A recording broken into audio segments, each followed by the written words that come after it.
सभी को नमस्कार साथियों, स्वागत है आपका हमारे YouTube चैनल पर। तो डियर स्टूडेंट, इस वीडियो में आज हम अध्ययन करने वाले हैं क्लास 8 की पाठ्य पुस्तक है जो विज्ञान विषय की, इसके पाठ संख्या 6 जंतुओं में जनन। इस पाठ का संपूर्ण सॉल्यूशन इस वीडियो के माध्यम से हम करने वाले हैं, यानी कि इस पाठ के जितने भी अभ्यास के प्रश्न उत्तर हैं सभी प्रश्नों के उत्तरों का सॉल्यूशन इस वीडियो के माध्यम से करेंगे।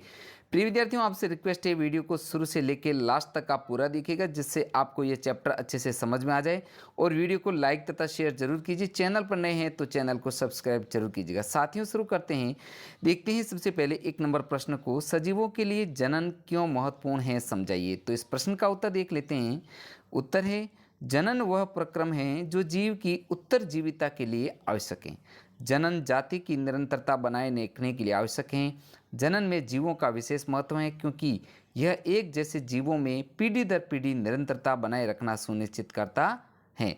प्रिय विद्यार्थियों, अगला देखते हैं 2 नंबर प्रश्न, मनुष्य में निषेचन प्रक्रम को समझाइए।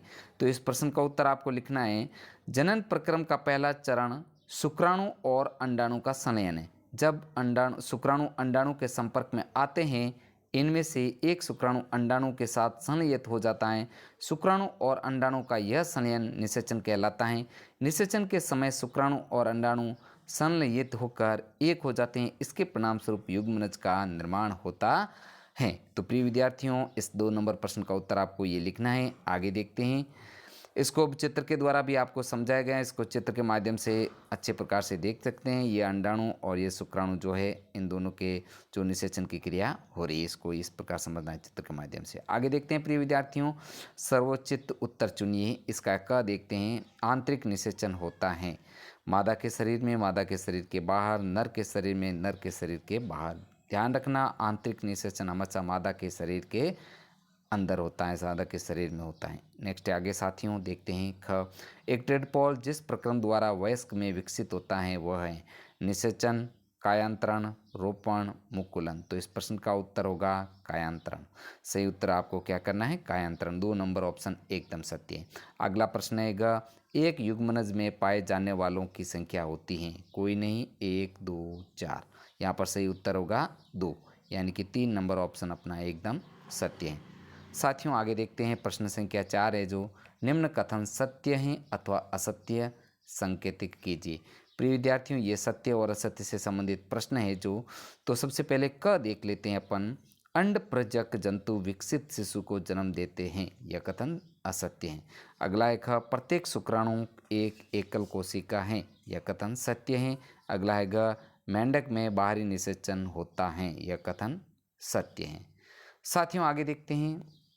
ग है जो, वह कोशिका जो मनुष्य में नए जीवन का प्रारंभ है, युग्मनज कहलाती हैं। साथियों, ये कथन सत्य है। ड है, निषेचन के पश्चात दिया गया अंडा एकल कोशिका है, यह कथन सत्य है।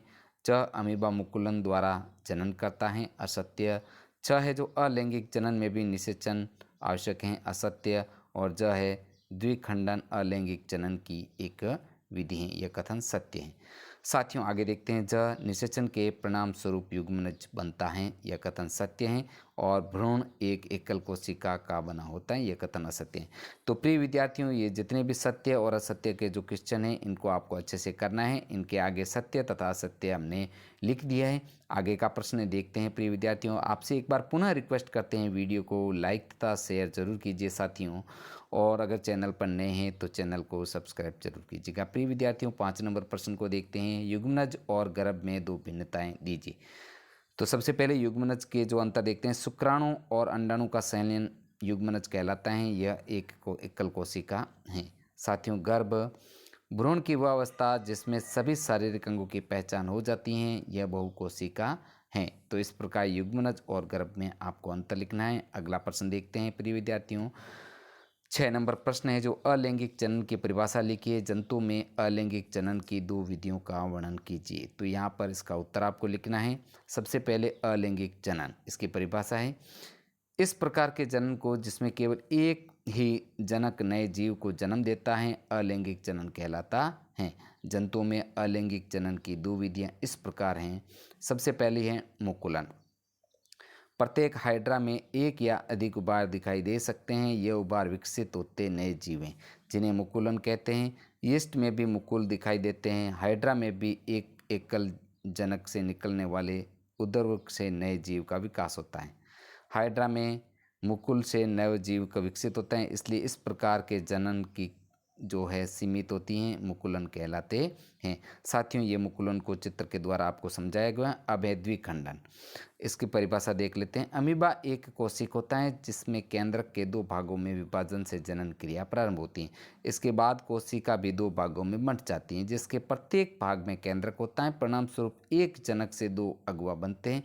इस प्रकार से के अलैंगिक जनन को जीव विभाजित होकर दो संतति उत्पन्न करता है, द्विखंडन कहलाता है।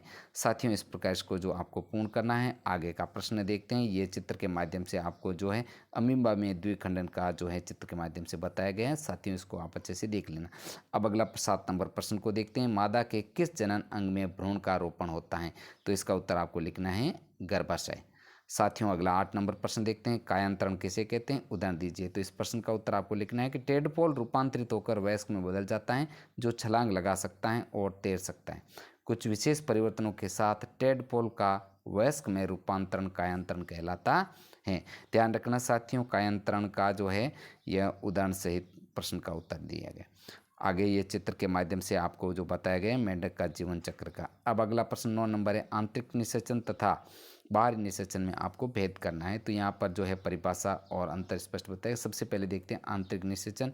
यह निषेचन मादा के शरीर के अंदर होता है। ध्यान रखना, आंतरिक निषेचन हमेशा मादा के शरीर के अंदर होता है, जबकि बाहरी निषेचन जो जिसमें नर एवं मादा युग्मक संयन मादा के शरीर के बाहर होता है, बाहरी निषेचन।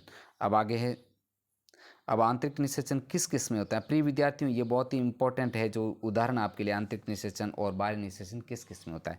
तो आंतरिक निषेचन जो है आपके मनुष्य, गाय, कुत्ते तथा मुर्गे इत्यादि अनेक जंतुओं में आंतरिक निषेचन होता है, जबकि बाहरी निषेचन मछली, स्टारफिश जैसे जलीय प्राणियों में होता है।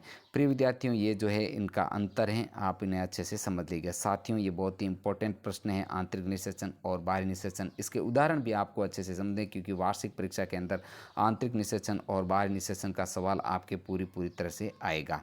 साथियों, इस प्रकार हमने जो है इस वीडियो के माध्यम से कक्षा 8 की जो विज्ञान विषय की पाठ्य पुस्तक है, इसके जो प्रश्न विज्ञान विषय के पाठ, इसके पाठ संख्या 6 जो जंतु में जनन, इस पाठ का संपूर्ण सॉल्यूशन हमने इस वीडियो के माध्यम से किया है। प्रिय साथियों, आपसे रिक्वेस्ट है, वीडियो को लाइक तथा शेयर जरूर कीजिए तथा चैनल पर नए हैं तो चैनल को सब्सक्राइब जरूर कीजिएगा। प्रिय विद्यार्थियों, साथियों, मिलते हैं नेक्स्ट नए वीडियो में। और हाँ, आपको मेरे यूट्यूब चैनल पर कक्षा 8 की जो प्लेलिस्ट बनी हुई है, उसमें आपको कक्षा 8 के जितने भी पाठ हैं विज्ञान और सामाजिक सभी के जो है विषयों के जो है प्लेलिस्ट बनाई हुई है, उनका आप अध्यापन एक साथ भी कर सकते हैं। साथियों, मिलते हैं नेक्स्ट नए मॉडल पर जो है पाठ के साथ में। वीडियो देखने के लिए आपका धन्यवाद।